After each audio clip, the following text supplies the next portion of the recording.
Hello and welcome to our YouTube videos, little transitional videos for the Securities Industry Essential, or SIE exam. My name is Dan Mars and I'm a Series 7 Specialist. The reason I have the website up here is that at series7specialist.com we have free videos, just totally free. You have to register, that's about it. But free videos for the Series 6 in the old format right now. This is, like I say, kind of a transitional video, an introductory video that we have for YouTube. But it has the old format Series 6, also has the Series 65 and 66. All you need to do is just to go there and sign up and watch them. There's no charge at all. They're totally free, and we really appreciate you using our service. So basically that's what we're all about, is giving away free stuff, helping you pass the exams. What we'll be doing, and why this is a transitional set of videos, is that we actually have just worked up the outline for the SIE, and we're going to be putting specific dedicated SIE videos up there, again at no charge, as soon as we can get those taped, formatted, all the stuff that goes behind the scenes and what have you, and then posted out to the website. So we will have the SIE videos here pretty quickly. Now on series7specialist.com, like I said, we're all about free stuff, and so we don't really sell a whole lot of stuff. All right, in fact, here's my real quick commercial. The two things that we sell, first of all, we have found that that Kaplan materials are probably the best that are out there. They're very concise, they're always going to be up to date, they're very test focused, and just really good quality materials. I've used a lot, I've taught from a lot. In my opinion, Kaplan is the best. We've worked out an arrangement with Kaplan where if you go to the link to our portal with Kaplan off of series7specialist.com, there's no additional markup over Kaplan's prices, but it does help us out a lot, and we really appreciate that. So if you need some practice exams, if you're finding, if you just need study material because for the SIE, you don't have to have a sponsor, a sponsoring broker-dealer firm, and so you may be doing this as a way to show initiative to a broker-dealer firm that you want to get into the industry. Well, you're going to need study materials, okay? And a lot of folks find the practice exams really good at Kaplan. Yeah, so with some other providers. Again, there are a whole lot of real good quality material and test providers out there. We've just found that in my opinion anyway, Kaplan is the best. They're the most test focused. So again, we really appreciate it if you go to the Kaplan materials to get those off of the links on series7specialist.com. It does help us out a lot, doesn't cost you anything extra.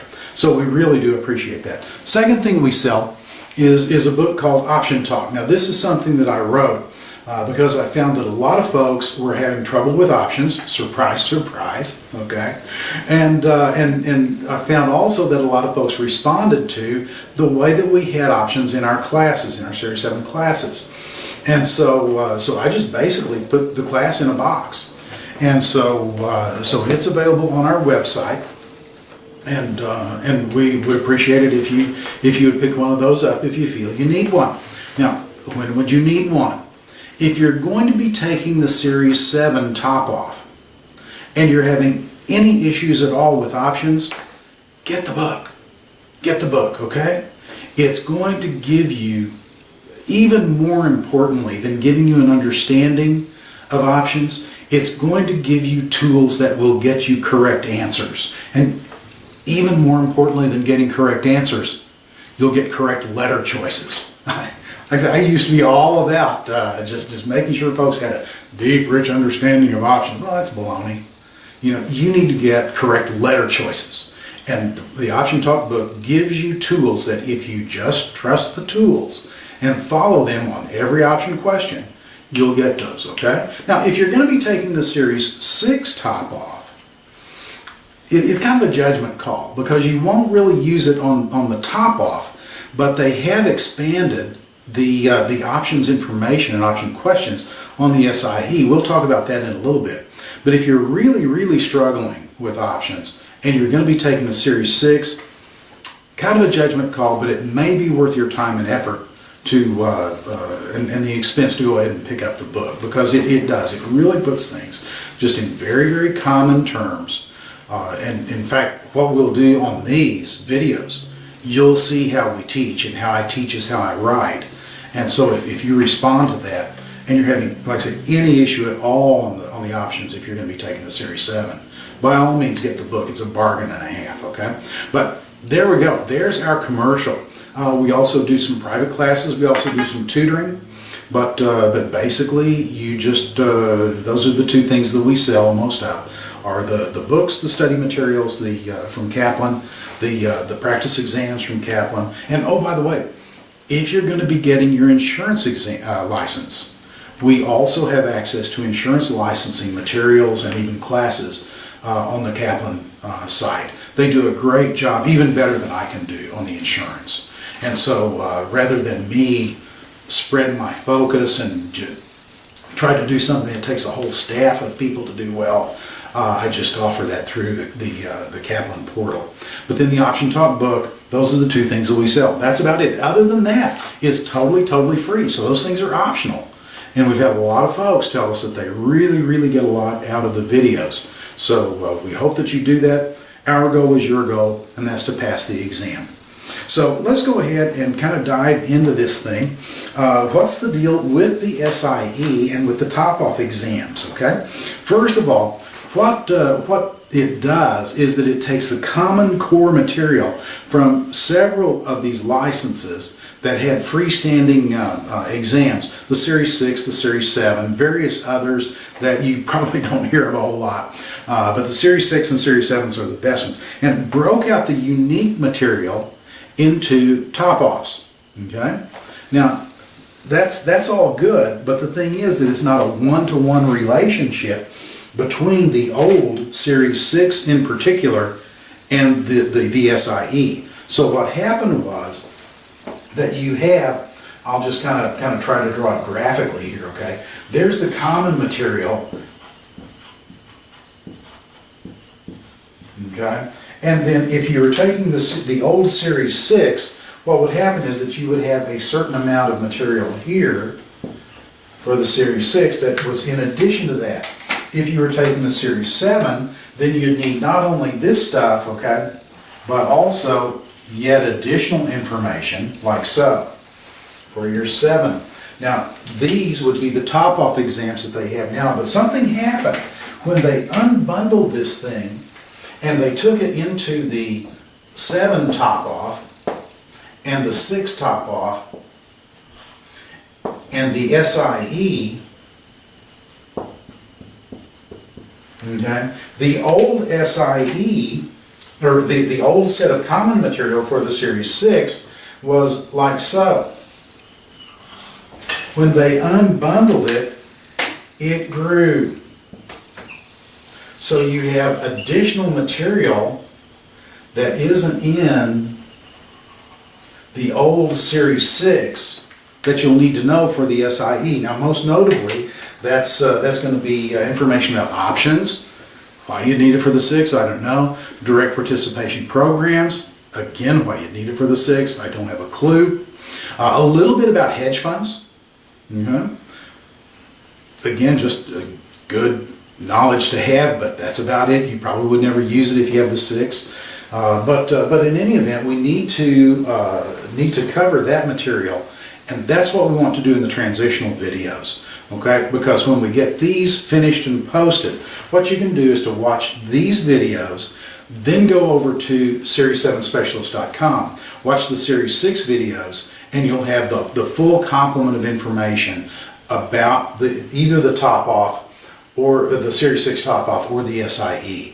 Okay, now I say that's not 100% correct, because there is a little bit of an expanded material having to do with options, or excuse me, with regulations and laws. Okay, like you have we'll probably have a couple more questions about the CBOE, the Chicago Board Option Exchange, a regulatory body, an SRO, self-regulatory organization. All right, so that's why it's important, especially during this transitional time, to use what I call the 1-2-3 punch approach.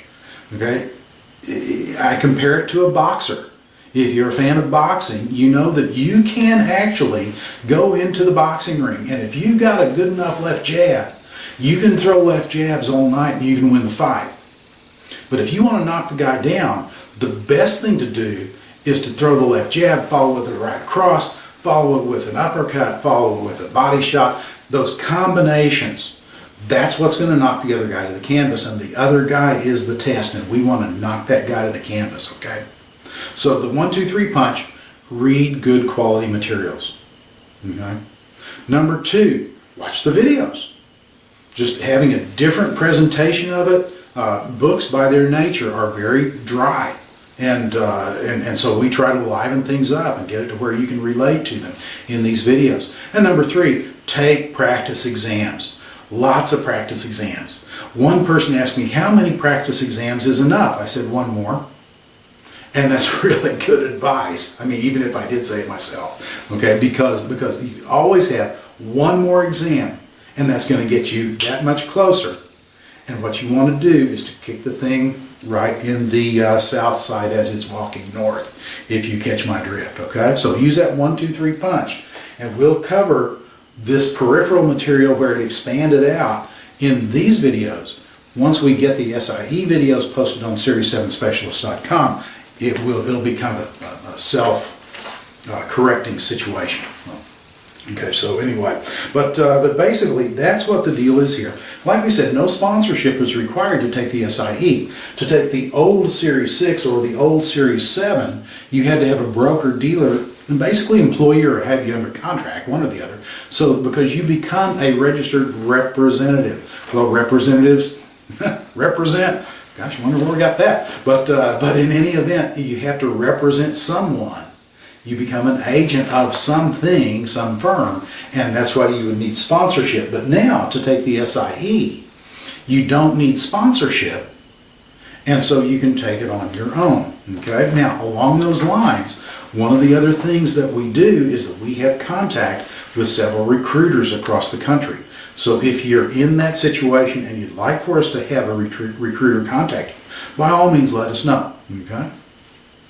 But let's go ahead and go on. You don't need the sponsorship available for that. You do still need it for these top-off exams, because after the SIE and the top-offs, then you do become that registered representative that we talked about. And you need both of those to function as a registered rep. You also will need, in almost every case, a Series 63, which is the Uniform Securities Act, or the basically blue sky or state registration. You'll need to take that exam as well. Okay? But again, what we have on series7specialist.com, we have this right now. It's still bundled, and we want to cover this peripheral expansion material in these videos.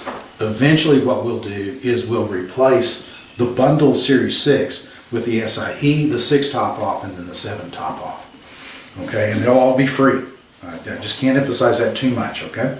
All right, so in any event, basically we're going to focus on that expansion material, essentially options, the direct participation programs, and then also a little bit about hedge funds, okay? All right, so they're also, just kind of looking at my notes here, I've already kind of covered some of this, that there may be some detailed expansion of the rules and regulations. Use that 1-2-3 punch, okay? It's going to help you out. Now, what I want you to do is I want you to take a pause on the video and just open up a browser, a new browser, or go to a new tab and bookmark series7specialist.com. Okay, it is plural. Okay? You can actually get there with a singular, but in any event, go ahead and bookmark that, okay? Because these videos are free. You're going to want to use them. These videos on YouTube won't get you there, but a combination of these and what's on there already will get you there for the 6. It's not going to hurt you at all for the 7 to watch those, okay? Because you do have just almost total duplication in this section right here. So take a minute, bookmark that, and when we get those SIE and top-offs posted, they'll be posted there as well, okay? All right, so I tell you what, let's go ahead and dive into options, okay? Because that's going to be the first big area that the SIE is going to cover. That for the Series 6 in particular, in fact, what I usually say about options on the Series 6 is that if it's options, it's the wrong answer. Okay, so you do need to have. You don't need to know the details, all right? And that's one of the reasons why I say that the option talk book, it's kind of a judgment call if you've got the Series 6 top off that's in your future, all right? Because this book will go into spread, straddles, combinations. It'll go to break evens and maximum gain, maximum loss, yada yada yada yada. You don't need all that for a Series 6 top off, okay? If you're going to do a Series 7. Makes it just easy as pie, all right? But in any event, let's go ahead and talk about it because we do need a basic understanding of what options are for the SIE, okay? Much more than you used to have for the old Series 7. So first off, what is an option? Just in big broad terms, it's a contract. An option is a contract.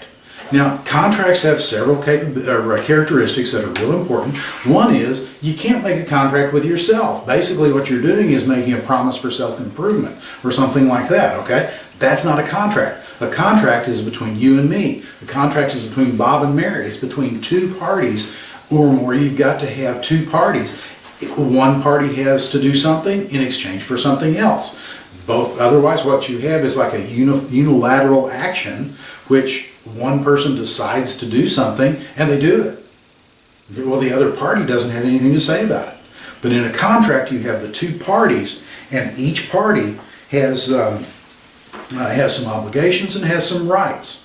There are things that are contingent upon performance of the contract, the things that are spelled out in the contract. And what's in the four corners of the contract, they say, whatever's written on the paper, that's what you do. Now, these don't have any paper that go along with them, okay? But what you'll find is that the CBOE, Chicago Board Option Exchange, has standardized the terms so that every option has the same characteristics as far as its contractual rights and responsibilities are concerned. Okay, now the details, which security underlies it, the prices, the time, what have you, those are all determined on the fly. But basically that contract, they each are the same. Now, each contract has to have, like we said, two parties. In an option contract, the two parties are a buyer of the contract and a seller of the contract. A buyer of the contract and a seller of the contract. Now, this is where folks get a little bit confused, and I want to just put a stop to that right at the first, okay? Is that people think in terms of one side being a put, the other side being a call. No. There are puts, there are calls, and you can use them in combination with each other, but a put will always be a put, a call will always be a call, okay? The two parties are the buyer of the contract who pays money up front to have what? To have the rights that are listed on this contract. There's the other party, the seller, and anytime you sell something, you receive money. Well, receiving money, nothing ever goes one way. There's always a swap in this industry. And what that seller swaps out when they receive the money is that they accept along with it an obligation. What's your obligation? It's to make it happen for the other guy. Now, we'll show you that again in just a little bit here, okay? But the buyers have rights to take an action, but they don't have to take an action if they don't want to. They paid for that right. They can waste their money if they want to. Sellers, on the other hand, when they receive the money, they also assume an obligation, a responsibility. They have to fulfill that responsibility if somebody says it's time for you to act. And who is it that says it's time for you to act? You got two parties, the buyer and the seller. If the buyer says jump, the seller says you got it. Because the seller has that obligation. A buyer has a right, the seller has an obligation. Okay? And so in any event, the right and the obligation are in fact to take future actions on, and I'm going to talk about stocks here because they're easiest to understand, okay? To take a future action on a stock, and that action, that's what's determined by the type of option. That's actually a term, type. There are two types of options. There are puts and there are calls. Okay? So each of those is a type of option. A call option, look at it from the buyer's perspective. The call option, the buyer of the call option, has the right to call that stock into their own portfolio. Now, when that stock comes into my portfolio, what have I got to do? I can't steal it. I got to pay for it. Okay? But see, the price that I'll pay is determined by the terms of the contract. Okay? So that's a call option, where the buyer of the option has the right to call the stock into his or her own portfolio. Now, let's break it down a little bit. The seller of an option has the responsibility, the obligation to make it happen for the other guy. The other guy to the seller is the buyer. If I'm the buyer and I say, I want my stock, okay, here's my money that I said that I would pay you, when it comes time for me to buy it, if I wanted to. Okay? And I want to. So if you're the seller of that option, you have the obligation to make it happen. How do you do that? You deliver the stock to me. But again, you never have a one-way flow of stuff and money. If the stuff is going from you to me, guess what's going from me to you? Money. And that money is determined in the terms of the contract that we just agreed to. All right? A put option is the mirror image of that. Basically, if I'm the buyer of a put option, then what happens is that I have obtained the right, don't have to use it if I don't want to, but I have the right at any time before the expiration date stated here in the contract, okay, to take that stock and to put it into your portfolio. If you are what? The seller of the contract itself. Okay? Now, how much money will I get when I give it? Because, see, I don't just give it to you and say, here, I don't want this anymore. No, we agreed that I could sell it to you for, make up a number, $40 a share. So basically I say, here's your stock, where's my money? I need $40 a share. Okay? So that's the put option, gives the buyer of the put option the right to take stock that he owns, or he might acquire it in the marketplace, I don't know. But in any event, to put it into the portfolio of someone else. The seller of the put option has the obligation then to accept delivery of that for the price stated in the contract. So real quick, what you've got is that you have a little matrix here, okay? And you have call options and you have put options. And on either of these options, because that's, like I say, that's a solid line there, okay, separating the two. You have two parties. You have the buyer and you have the seller. Okay? Now the buyer of a call can what? Buy stock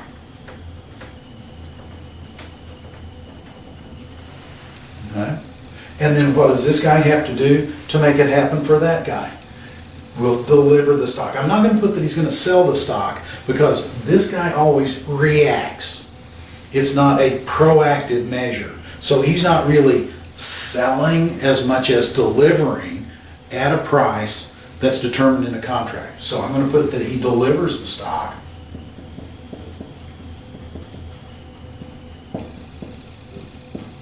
Okay. Now, if I bought a put option, then what I have bought is the right to sell the stock, should I so choose. Okay? And if then I sold the put option, I received money, and with that money came an obligation. The obligation is for me to accept delivery of the stock. And these are all buy stock at the price specified in the contract, deliver the stock at the price specified in the contract, et cetera, for 4 boxes, okay? And so that's kind of an overview of what options are all about.